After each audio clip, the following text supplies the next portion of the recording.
We live in a world awash with information, but we seem to face a growing scarcity of wisdom. And what's worse, we confuse the two. We believe that having access to more information produces more knowledge, which results in more wisdom. But if anything, the opposite is true. More and more information without the proper context and interpretation only muddles our understanding of the world rather than enriching it. This barrage of readily available information has also created an environment where one of the worst social sins is to appear uninformed. Ours is a culture where it's enormously embarrassing not to have an opinion on something. And in order to seem informed, we form our so-called opinions hastily, based on fragmentary bits of information and superficial impressions rather than true understanding. Knowledge, Emerson wrote, is the knowing that we cannot know. To grasp the importance of this, we first need to define these concepts as a ladder of understanding. At its base is a piece of information which simply tells us some basic fact about the world. Above that is knowledge, the understanding of how different bits of information fit together to reveal some truth about the world. Knowledge hinges on an active correlation and interpretation. At the top is wisdom, which has a moral component. It is the application of information worth remembering and knowledge that matters to understanding not only how the world works, but also how it should work.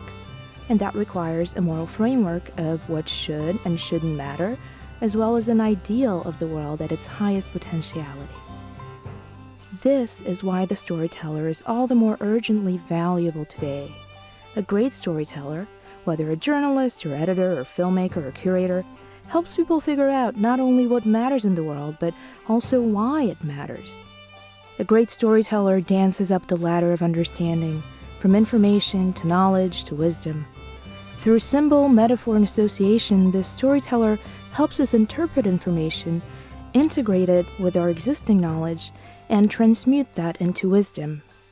Susan Sontag once said that reading sets standards. Storytelling not only sets standards, but at its best makes us want to live up to them, to transcend them. A great story, then, is not about providing information, though it can certainly inform.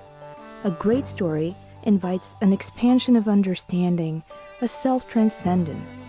More than that, it plants the seed for it and makes it impossible to do anything but grow a new understanding of the world, of our place in it, of ourselves, of some subtle or monumental aspect of existence. At a time when information is increasingly cheap and wisdom increasingly expensive, this gap is where the modern storyteller's value lives. I think of it this way. Information is having a library of books on shipbuilding. Knowledge applies that to building a ship. Access to the information, to the books, is a prerequisite for the knowledge, but not a guarantee of it. Once you've built your ship, wisdom is what allows you to sail it without sinking, to protect it from the storm that creeps up from the horizon in the dead of the night, to point it just so that the wind breathes life into its sails. Moral wisdom helps you tell the difference between the right direction and the wrong direction in steering the ship.